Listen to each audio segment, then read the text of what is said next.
Bonjour à toutes et bonjour à tous, bienvenue sur la chaîne Prof Rock. Alors après avoir étudié la notion d'oxydation, après avoir découvert la famille des alcools, rien de plus naturel que d'aborder ce chapitre intitulé Oxydation des alcools, ou plus précisément oxydation ménager des alcools. En effet, certains composés organiques, donc composés de carbone et d'hydrogène, peuvent être oxydés sans modification de leur chaîne carbonée. On parlera alors d'oxydation ménager. Si leur chaîne carbonée est brisée, modifiée, on parlera non plus d'oxydation ménager, mais alors de combustion. Alors, nous, on va s'intéresser uniquement à l'oxydation ménager des alcools. C'est la raison pour laquelle je vous propose de faire un rappel sur la famille des alcools. Les alcools sont caractérisés par leur groupe hydroxyle OH, l'oxygène étant associé à une chaîne carbonée. Et je vous rappelle aussi qu'il existe différentes classes d'alcools, et pour cela, il faut repérer le carbone fonctionnel. Je vous rappelle aussi que le carbone fonctionnel, c'est le carbone qui est associé à la fonction qui caractérise la famille. Donc ne pas croire que c'est uniquement un carbone associé à un OH, puisque nous n'avons vu qu'une seule famille pour l'instant, la famille des alcools. Tout à l'heure, nous verrons d'autres familles.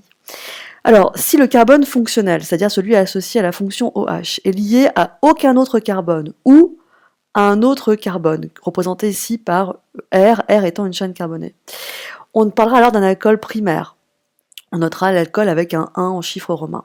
Si le carbone fonctionnel est associé à deux autres carbones, R et R' étant des chaînes carbonées, on parlera alors d'un alcool secondaire. Et si enfin le carbone fonctionnel, associé donc à la fonction OH, est associé à trois autres carbones, R, R' seconde étant des chaînes carbonées, on parlera d'un alcool tertiaire.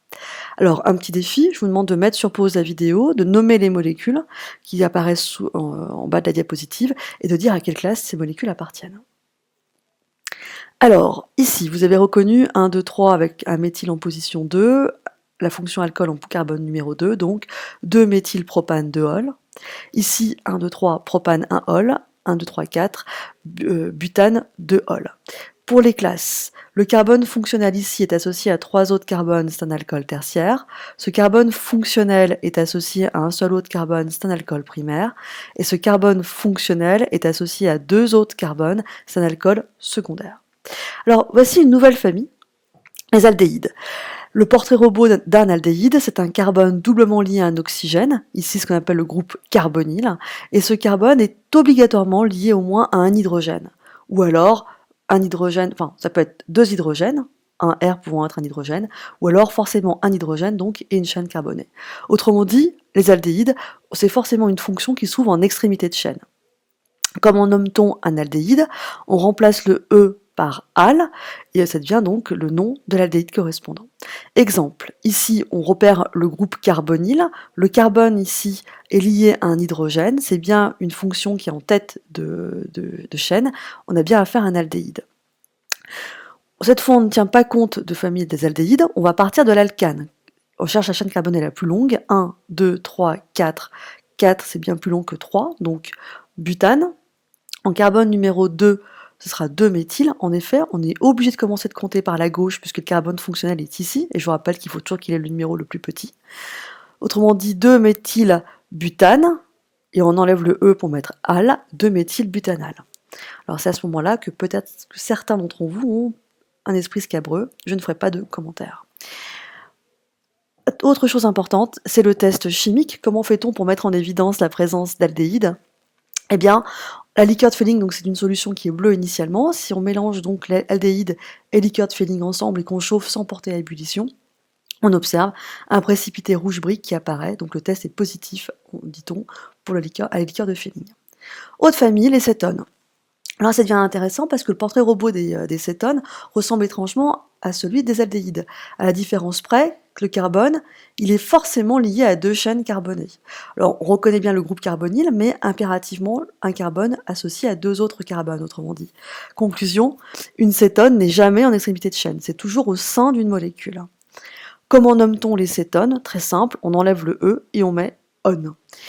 Exemple, tout de suite ici, on repère le groupe carbonyle. On repère que le carbone n'est pas associé à un hydrogène. Conclusion, c'est pas un aldéhyde, c'est bien une cétone. Après tout, c'est cohérent, puisque le carbone ici, fonctionnel, est au sein d'une molécule.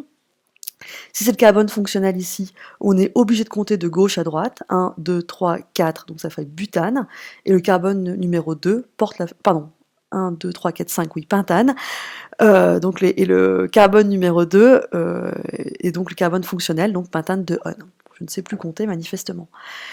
Quels sont les tests chimiques pour identifier la présence d'une cétone ? C'est un test qui est positif à l'ADN-PH. L'ADN-PH est une solution jaune qui, en présence d'un groupe carbonyle, donne un précipité jaune un peu soutenu, un beau jaune poussin.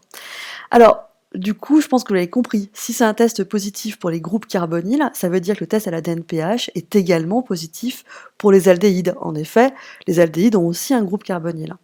Conclusion, si on a une solution, et on ne sait pas si c'est aldéhyde ou cétone, et qu'on fait le test à l'ADN-PH, s'il est positif, ça ne suffit pas pour trancher.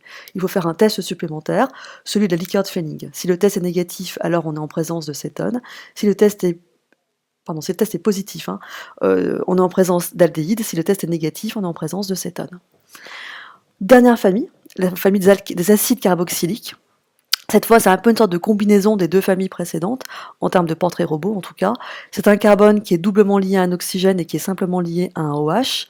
On parle donc d'un groupe carboxyle. Je ferai une vidéo sur la famille des acides. Donc carbone doublement lié à oxygène est lié à OH, et ce carbone-là peut être lié à une chaîne carbonée ou à un hydrogène. La diapositive ici, il faut rajouter carbone lié éventuellement à un hydrogène. Conclusion, cette fonction-là est toujours en extrémité de chaîne. Elle ne peut pas être au cœur d'une chaîne. Comment nomme-t-on les acides carboxyliques ? Ça, en général, vous arrivez très rapidement à vous souvenir comment on nomme ce genre de famille. On part de l'alcane correspondant, on enlève le E, et on rajoute oïque, et puis on met le préfixe acide. Exemple. Ici, vous repérez le carbone fonctionnel puisqu'il est doublement lié à O et en même temps lié à un enchaînement OH. Donc ce carbone-là porte la fonction des acides carboxyliques. Ce carbone est associé à une seule chaîne carbonée. On est obligé de compter à partir de lui. 1, 2. Donc 2, c'est éthane. On enlève le E de éthane, on met oïque et on rajoute acide devant. Autrement dit, c'est le fameux acide éthanoïque qui vous est certainement familier. Le nom usuel de l'acide éthanoïque, c'est l'acide acétique aussi, pour votre culture générale. C'est l'acide qu'on trouve dans le vinaigre. Alors le test chimique pour identifier les acides, ça peut être le papier pH tout simplement, et vous comparez la couleur en général rouge avec un nuancier pour confirmer un pH inférieur à 7. Alors, quel rapport avec le titre du chapitre Oxydation ménager des alcools ?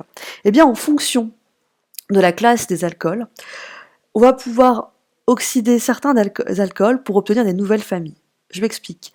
L'alcool primaire, en présence d'un oxydant, peut devenir un aldéhyde. L'aldéhyde, en présence d'un oxydant, peut devenir un acide carboxylique.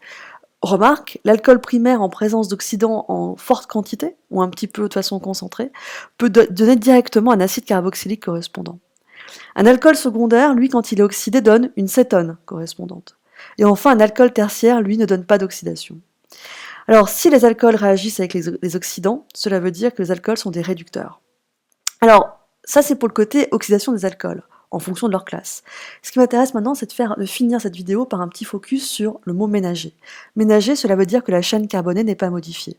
Prenez cet alcool primaire, 1, 2, c'est l'éthanol.